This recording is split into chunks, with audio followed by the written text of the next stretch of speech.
祖国统一的历史大势不可阻挡。 Pékin voit la préoccupation des États-Unis pour le Moyen-Orient comme une opportunité historique d'allumer la mèche qui entraînera sa propre chute et est maintenant attiré dans un piège irréversible.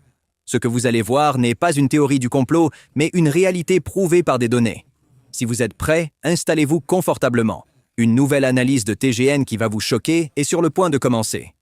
Alors que les attaques des États-Unis et d'Israël contre l'Iran ont transformé le Moyen-Orient en zone de guerre, tous les regards étaient fixés sur cette région.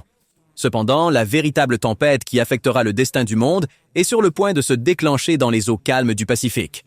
L'administration de Pékin a dû très bien analyser que les États-Unis déplaçaient rapidement leurs porte-avions et leurs actifs stratégiques vers le front iranien. Une force massive, comprenant les porte-avions USS Abraham Lincoln et Gerald Ford, mène une opération d'attaque contre l'Iran avec environ 200 avions de chasse et environ 50 000 militaires. Le régime de Xi a vu cette absence de son rival dans le Pacifique comme une occasion en or et a récemment durci sa position contre Taipei. La Chine a annoncé sa stratégie militaire et politique pour la région sous sa forme la plus claire à ce jour, sans hésitation. Tout a commencé avec le rapport de travail du gouvernement présenté par le Premier ministre chinois Li Qiang le 5 mars 2026. Pékin a officiellement annoncé au monde par des canaux officiels qu'elle mènerait une lutte déterminée contre les forces séparatistes à Taïwan. Ce n'était pas seulement une rhétorique politique ordinaire ou une simple démonstration de force devant les caméras. La Chine signalait désormais qu'elle ne ressentait plus le besoin de dissimuler ou de mener en coulisses les mesures qu'elle prévoyait de prendre contre Taïwan. Bien sûr, il y a des raisons fondamentales pour le geste frappant de Pékin. Comme nous l'avons mentionné au début, les États-Unis, que la Chine considère comme son plus grand rival, sont actuellement engagés au Moyen-Orient. L'administration de Pékin est bien consciente que les États-Unis déplacent rapidement leurs porte-avions et leurs actifs stratégiques vers le front iranien. Cette situation est probablement évaluée par la partie chinoise comme un manque de présence militaire significative des États-Unis dans le Pacifique. C'est là que réside la raison fondamentale de l'escalade récente de la crise de Taïwan par la Chine. En fait, l'avertissement du Premier ministre Li Qiang contre les séparatistes à Taïwan a déjà commencé à se manifester par des mesures militaires très sérieuses et concrètes qui se reflètent immédiatement sur le terrain. Récemment, les avions J-10 et J-16 de l'armée de l'air chinoise ont continuellement violé la zone d'identification de défense aérienne de Taïwan. Au moins 20 à 30 violations par jour révèlent clairement les intentions militaires de Pékin dans la région. Les navires amphibies de la marine chinoise, les sous-marins et les ressources de la garde côtière sont constamment actifs, notamment dans le détroit de Taïwan, autour de la zone d'identification de défense aérienne et dans les eaux entourant l'île. Ces tactiques notoires de zone grise, visant à paralyser l'adversaire sans s'engager directement dans un conflit ouvert, escaladent considérablement les tensions. Elles visent également à perturber la stratégie des États-Unis au Moyen-Orient. La position militaire et politique ferme de la Chine est perçue comme un signal indirect à Washington. Le régime de Pékin dit essentiellement « Si vous ne vous retirez pas d'Iran, nous prendrons des mesures dans le Pacifique ». Cette position est utilisée comme moyen de pression pour forcer les États-Unis à abandonner leurs opérations en Iran. Pendant ce temps, la Russie est également un partenaire indispensable dans cette équation établie par la Chine. Moscou condamne d'une part les opérations américaines contre l'Iran. D'autre part, elle augmente rapidement les livraisons d'énergie à prix réduit vers la Chine. Le ministre russe des Affaires étrangères, Sergei Lavrov, est apparu devant les caméras au milieu de cette crise et a fait des déclarations très critiques. Lavrov a déclaré que les actions de Washington au Moyen-Orient sapent fondamentalement non seulement la sécurité régionale, mais aussi la sécurité mondiale. La Russie fera tout pour créer un environnement qui rend les opérations américaines et israéliennes contre l'Iran impossibles.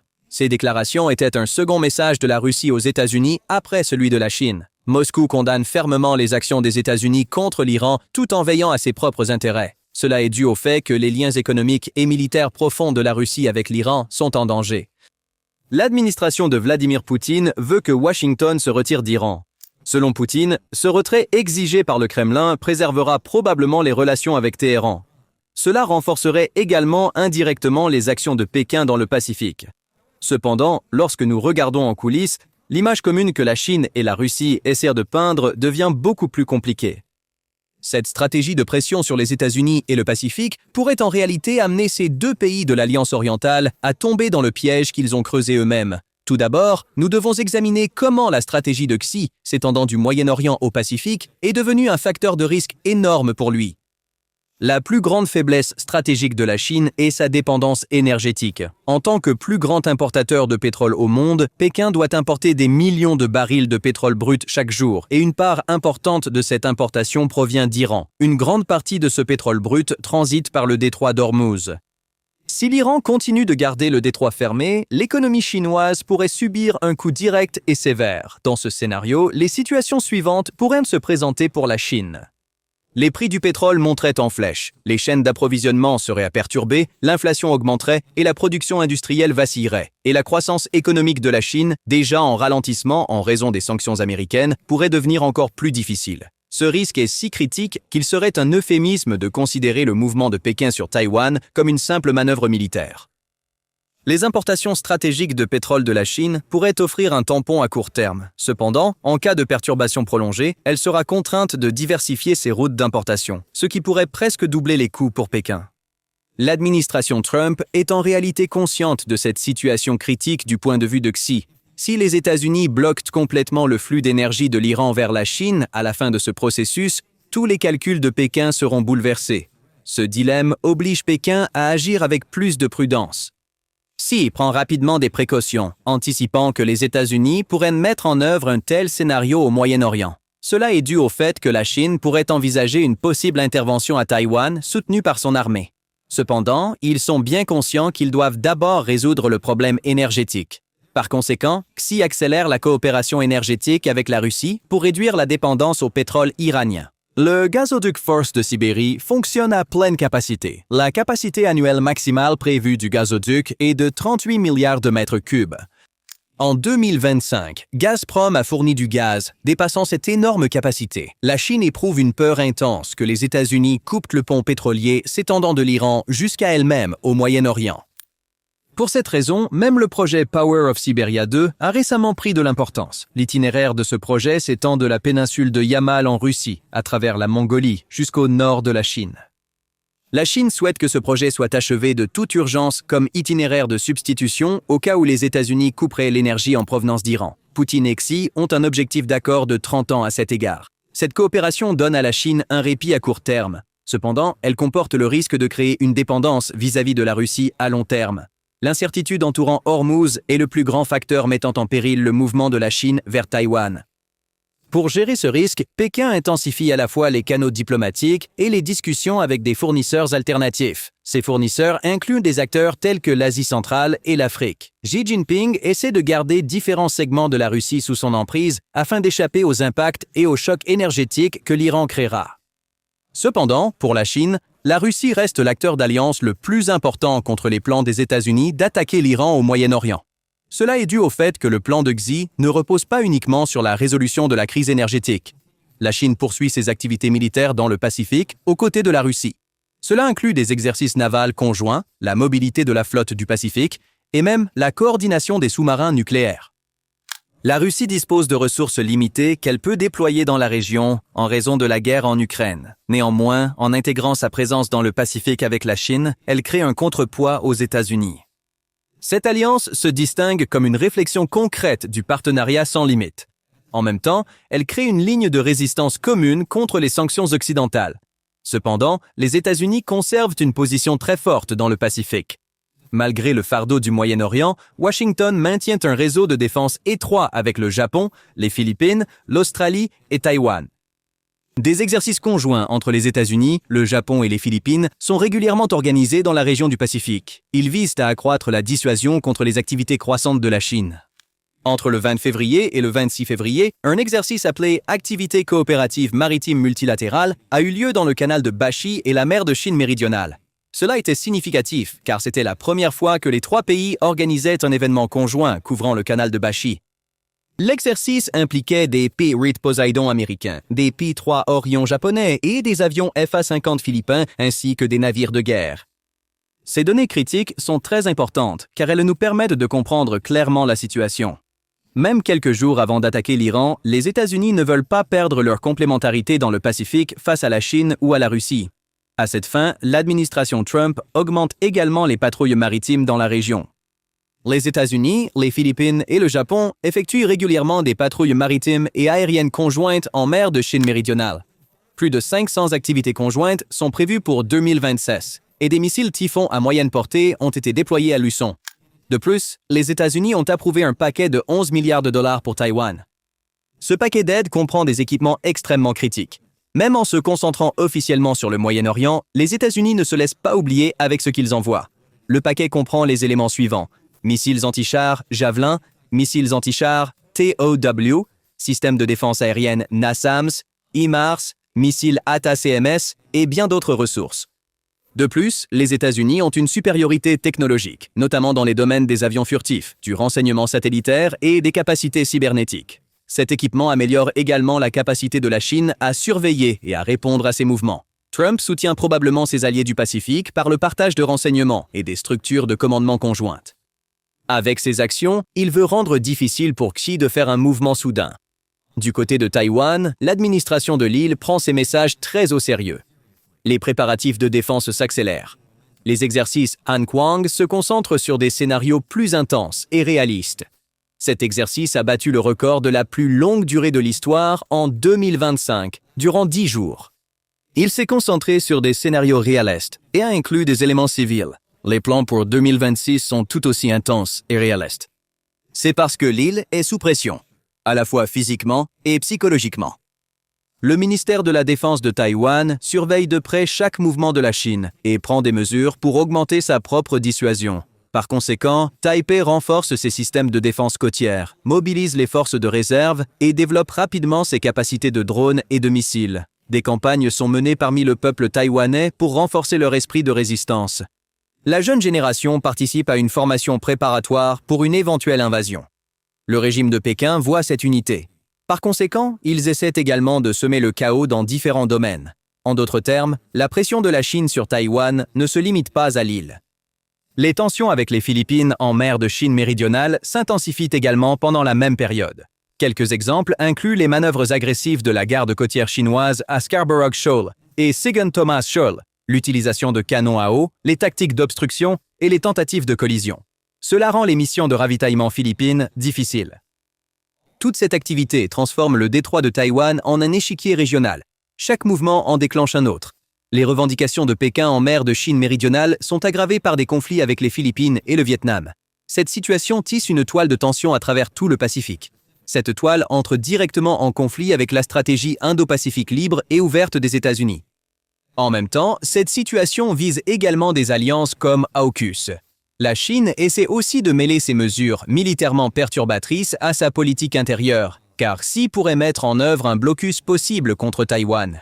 Mais s'il prend une telle mesure, obtenir l'acceptation de son peuple sera crucial pour lui. Aucun mouvement qui manque de soutien public ne durera longtemps. L'administration de Pékin vise à maintenir les sentiments nationalistes élevés. Par conséquent, elle évoque fréquemment la question de Taïwan pour renforcer la perception d'unité au sein du public national. L'accent mis sur les mesures inévitables contre les séparatistes est destiné non seulement à Taïwan, mais aussi au public sur le continent chinois. Cette rhétorique devient encore plus prononcée lors des périodes de ralentissement économique ou lorsque les pressions extérieures augmentent. Elle devient un outil pour renforcer la légitimité du régime.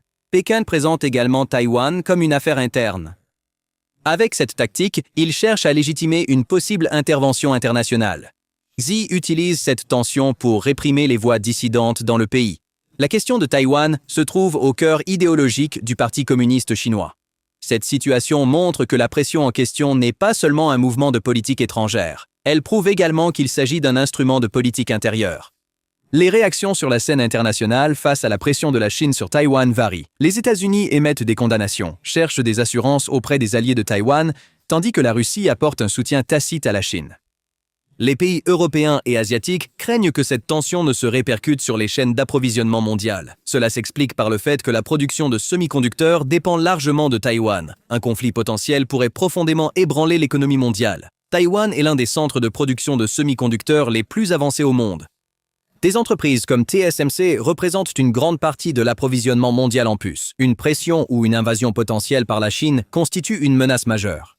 Un tel mouvement pourrait provoquer non seulement une perturbation militaire, mais aussi technologique. Les pays occidentaux accélèrent leurs efforts pour réduire cette dépendance en établissant des centres de production de puces et des centres de production alternatifs. Cependant, le processus d'établissement de ces centres de production pourrait prendre des années. À court terme, la pression de la Chine sur Taïwan déstabilise le secteur technologique mondial. En d'autres termes, de nombreux secteurs, de l'automobile à l'électronique grand public, de la défense à l'intelligence artificielle, sont sensibles au développement à Taïwan. Des pays comme le Japon et la Corée du Sud sont particulièrement conscients de cette situation. Ils savent que toute crise dans le détroit de Taïwan affectera directement leur propre sécurité. Par conséquent, ces acteurs stratégiques régionaux augmentent leurs dépenses de défense. Les pays de l'ASEAN, en revanche, essayent de rester neutres dans cette crise. Cependant, l'attitude agressive de la Chine les rapproche inévitablement des États-Unis. L'image n'est-elle pas assez claire? Chaque acteur a ses propres calculs, risques et lignes rouges. La pression de la Chine sur Taïwan semble peut-être se nourrir du vide créé par la guerre en Iran. Cependant, des facteurs comme l'énergie, la technologie et les alliances changent constamment cette équation. Le coût de cette équation complexe est trop lourd pour être supporté seul. L'administration de Pékin surveille de près les mouvements de Washington au Moyen-Orient. Sans aucun doute, elle façonne ses propres plans en conséquence. Cependant, la région Asie-Pacifique n'est pas un simple morceau que l'on peut facilement avaler. C'est une géographie géostratégique qui ne tolère pas les erreurs. Maintenant, revenons à ce point clé crucial du début. La Chine pourrait-elle saisir l'opportunité présentée par les opérations américaines en Iran et montrer le courage d'agir contre Taïwan? Une grande partie de la réponse est maintenant sur la table. Le régime de Xi ne prend pas le risque d'une occupation militaire directe pour l'instant, mais prévoit plutôt de bloquer lentement l'île et d'exercer une pression de l'intérieur. Les tactiques de zone grise, la guerre psychologique et les blocus navals sans fin sont en plein essor. Parce qu'une invasion amphibie à grande échelle entraîne un coût élevé, une telle action signifierait l'effondrement de la chaîne d'approvisionnement mondiale et du marché des puces d'1 billion de dollars en quelques secondes.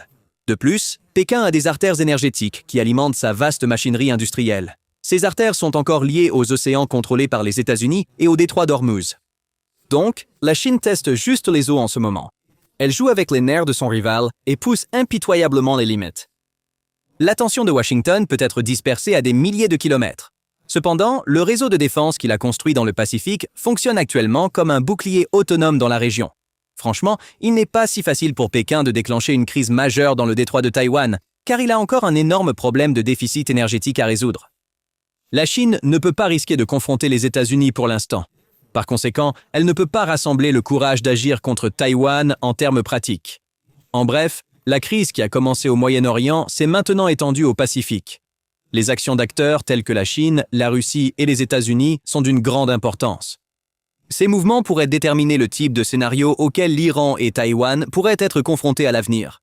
Nous continuerons à vous apporter toutes les dynamiques changeantes dans cette vaste région. Vous pouvez vous abonner pour ne pas manquer le prochain mouvement sur l'échiquier mondial, présenté par TGN. Merci de nous avoir choisis.